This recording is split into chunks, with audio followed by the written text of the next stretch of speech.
هذا عندنا وهم جلوس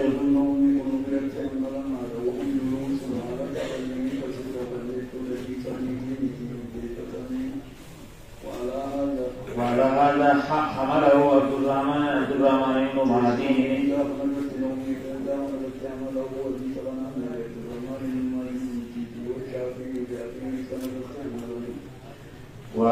وحديثهما في ذلك مخرجان في الخلافيات.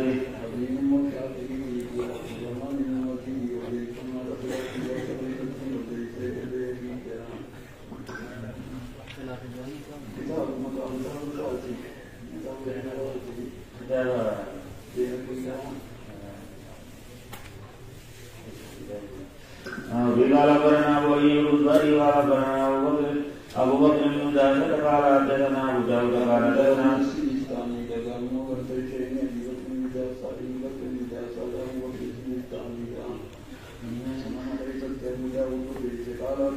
حدثنا موسى بن إسماعيل وداود بن شبيب قال حدثنا أحمد بن ثابت بن حناني أن أنس بن مالك قال أقيم صلاة العشاء فقام رجل فقال يا رسول الله إن لي حاجة فقام ينادي حتى نفخ القوم حتى نعس القوم أو بعض القوم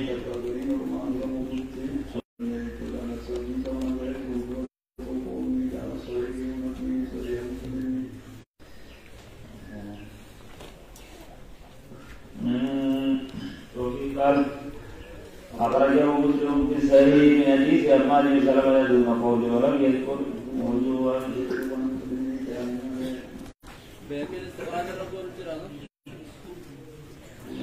وفي قال أخبرنا أبو زكريا بن أبي إسحاق وأبو بكر بن الحسن قال حدثنا أبو الأكبر محمد بن يعقوب أخبرنا محمد بن عبد الله بن عبد الحكم أخبرنا ابن وهب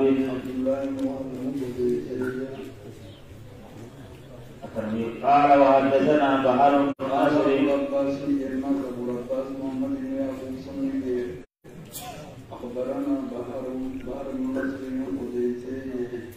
قال قل أعلمني وهب أخبرك مالك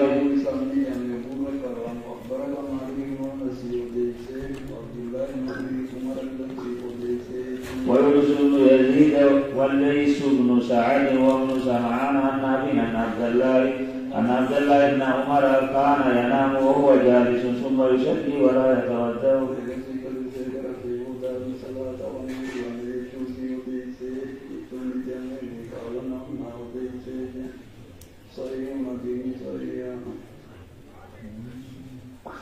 وفي قال أخبرنا أبو هازم الحافظ وأخبرنا أبو أحمد الحافظ وأخبرنا أبو القاسم البغوي قال حدثنا أبو بكر بن أبي شيبة قال سنا وكيع عن مغيرة بن زياد عن عطاء عن ابن عباس لم يرفعه قال من نام وهو جالس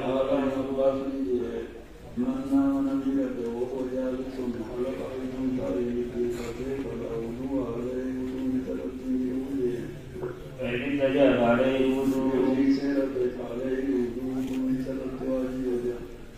حسن للذين فنفيه مغيرة بذات البدرية ففيه كلام لكنه صدوق وروينا بذلك عن زيد بن ثابت وابي هريره وابي امامه ذلك الباب بلغنا ليس توثيقا من زيد بن ثابت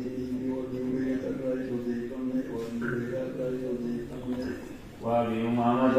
وترجمت وصابنا الذين صابوا يشعبون طاويان ولدا بما اخبرنا ابو سعيد ابو سعد المالكي أخبرنا أبو أحمد بن علي الحافظ قال حدثنا عبد حدثنا محمد بن عبيد بن حساب قال حدثنا قلعة بن سويد قال حدثني بهر كنيز السقاء عن ميمون الخياط عن ابي اياب عن مزركة بن اليمان قال كنت في مسجد المدينة جالسا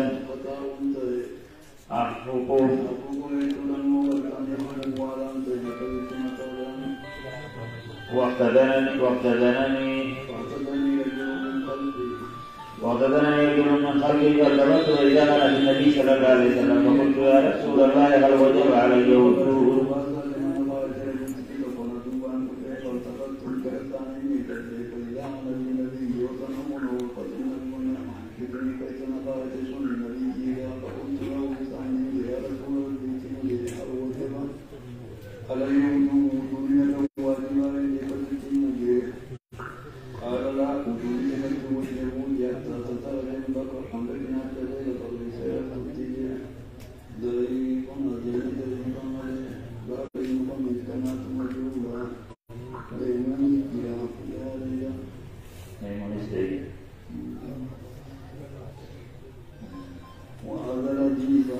وهذا الحديث تفرد به بعض المقنعين بن السقا وهو ضعيف لا يحتج بروايته. باب ما ورد في نوم الساجد.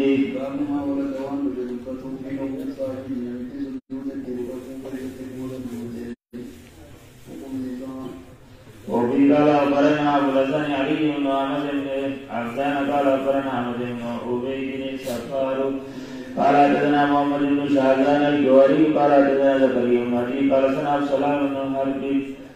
عن يزيد الدالاني وقتادة عن ابي العالية عن ابن عباس ان رسول الله صلى الله عليه وسلم في سجوده حتى غطى.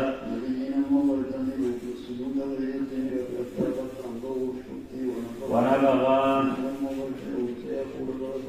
قلت يا رسول الله قد نمت فقال انما يجب الوضوء ولا وجه جنبه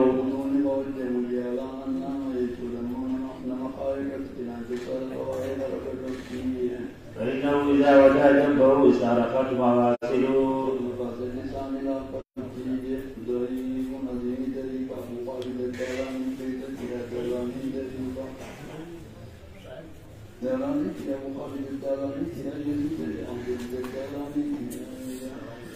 هكذا رواه جماعة عن سلام وقال واجب بالذي انما الوضوء ولا منع متكئا فانه اذا اتجه استرخت مفاصله. وقال اخبرنا ابو عبد الله الاكبر حدثنا ابو بكر محمد بن يعقوب قال سنا ابن ابي طالب قال سنا سعد منصور سنوبي عن عبد السلام بن حرب فذكره باسناده.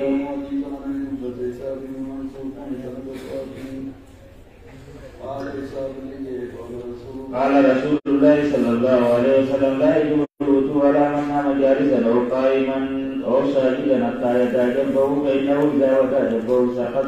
مفاصله.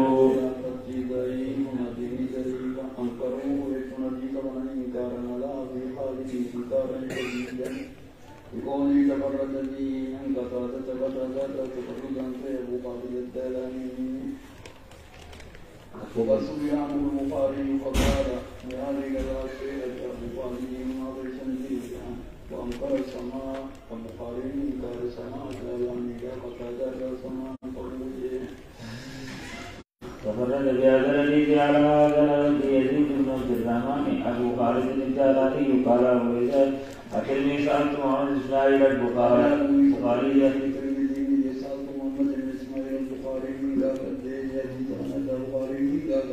عن هذا الحديث فقال هذا لا شيء.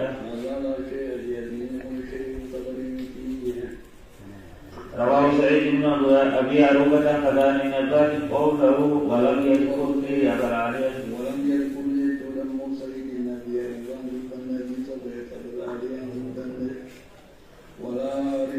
ولا رجل ابي خالد الداراني سمعنا قتادة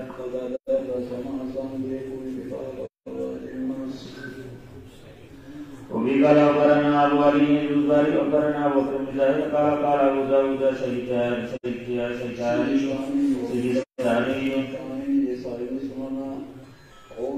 قوله الوضوء ولا منع متكئا وحديث منكر لم يكن إلا زيد الداراني قتادة. وقال أبو داود قال إنما سمع قتادة عن أبي العالية 4 أحاديث. حديث يونس بن متى وحديث ابن عمر في الصلاة وحديث القضاة 3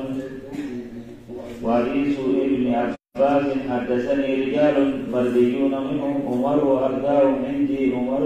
يعني في لا صلاة بعد العصر. قال الشيخ وسمع أيضا حديث ابن عباس فيما يقول عند الفرد.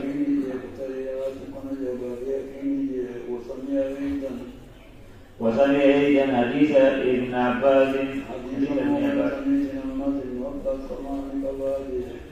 فيما يقول عند الفرد. وحديثه في رواية النبي صلى الله عليه وسلم ليلة المسلمين موسى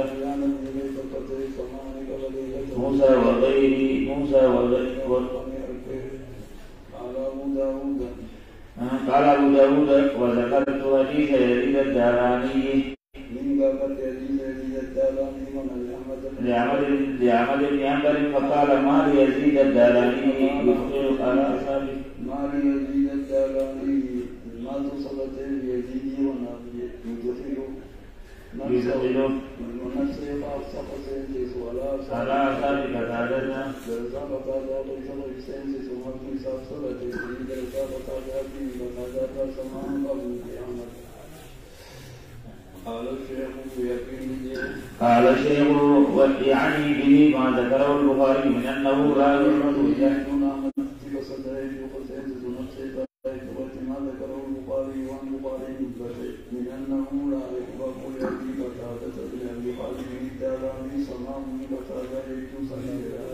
قال أبو داود وروى أوله جماعة عن النقاد ولم يذكروا شيئا من هذا.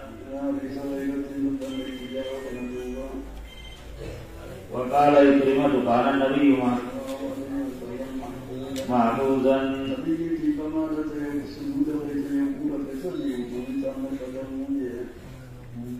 وقالت عائشة قال النبي صلى الله عليه وسلم تنام عيناي ولا ينام قلبي.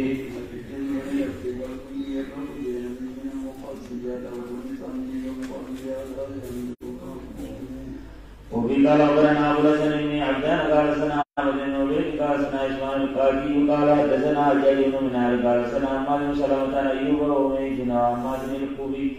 عن كلمة عن نبال أن رسول الله صلى الله عليه وسلم نام حتى سمع له خفيف فقام فصلى ولم يتوضأ. قال كلمة إن النبي صلى الله عليه وسلم كان محفوظا.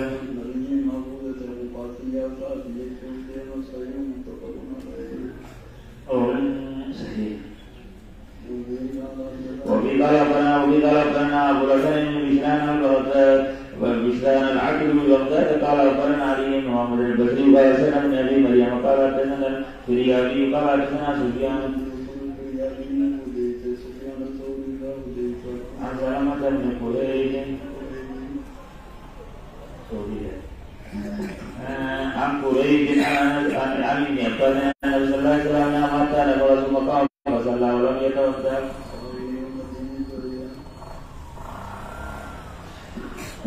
مخرج بصحيح من حديث صبري دون الزيادة التي ثبتت بها البخاري الداراني. وكذلك رواه سعيد بن جبير وغيره عن ابن عباس في حديث المبيت دون تلك الزيادة. ونومه هذا كان مضطجعا. وكان صلى الله عليه وسلم يترك الوضوء منه مخصوصا.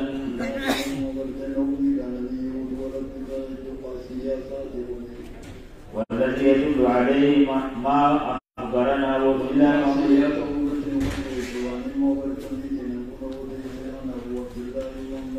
محمد بن عبد الله العبد أخبرني أبو الحسن أحمد بن محمد بن عبدوس قال حدثنا عثمان بن سعيد الدارمي قال حدثنا علي بن عبد الله المديني قال حدثنا سفيان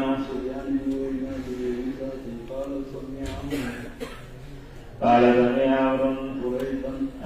قريبا يخبرني قال بت عند خالتي ميمونة ذات ليلة فلما كان في بعد الليل قام النبي صلى الله عليه وسلم فتوضأ من شن معلق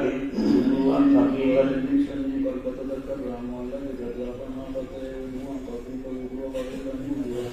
يخفف عمرو ويقلده جدا. يعني لما أن تقريبا توسطه ونبي سنم بالمدينة ويقلده بالله توسطه جدنا لكم مقاربا ثم قام يصلي فقمت فتودأت نحو مما يتودأ ثم قمت عن يساري فتحولني وجعلني يميني ثم صلى ما شاء الله ثم اتجهنا ما كان ثم جاءه المنادي فآذنه بالصلاة.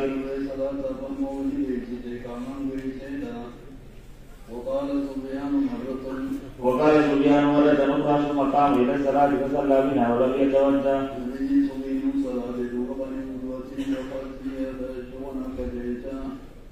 وقال سفيان قلنا لعمرو إن أناسا يقولون إن رسول الله صلى الله عليه وسلم تنام عينه ولا ينام قلبه. قال عمرو سمعت أبي بن عمير يقول رؤيا الأنبياء وحي وقرأ إني أرى في المنام أني أزورك.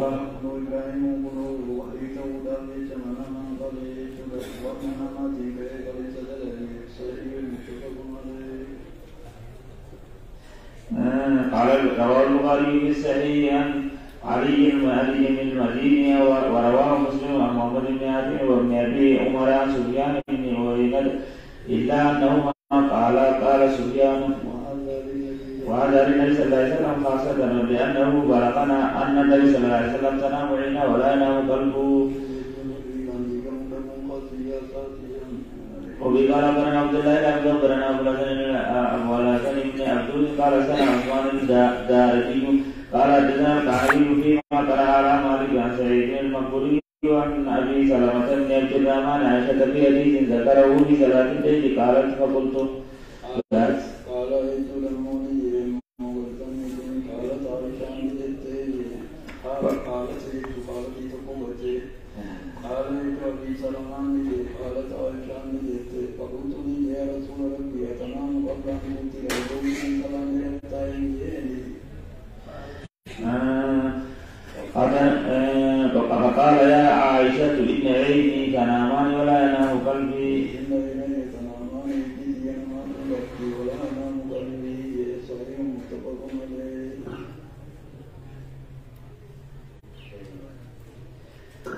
رواه البخاري في الصحيح عن القعنبي رواه مسلم عن مالك وروينا عن جابر بن عبد الله وابي هريره وانس بن مالك عن النبي صلى الله عليه وسلم ما دل على انه صلى الله عليه وسلم كان تنام عينه ولا ينام قلبه. قال انس بن مالك وكذلك الانبياء صلوات الله عليهم تنام عينهم ولا ينام قلبهم. وفي قال أخبرنا أبو الحسن بن الفضل القطان وزهدان أخبرنا عبد الله بن جعفر قال سنا يعقوب بن سفيان قال سنا علي بن الحسن بن شقيق قال حدثنا عبد الله وابن المبارك أخبرنا حيوة بن شريح أخبرني أبو صخر أنه سمع يزيد بن قصيد يقول أنه سمع أبا هريرة يقول ليس على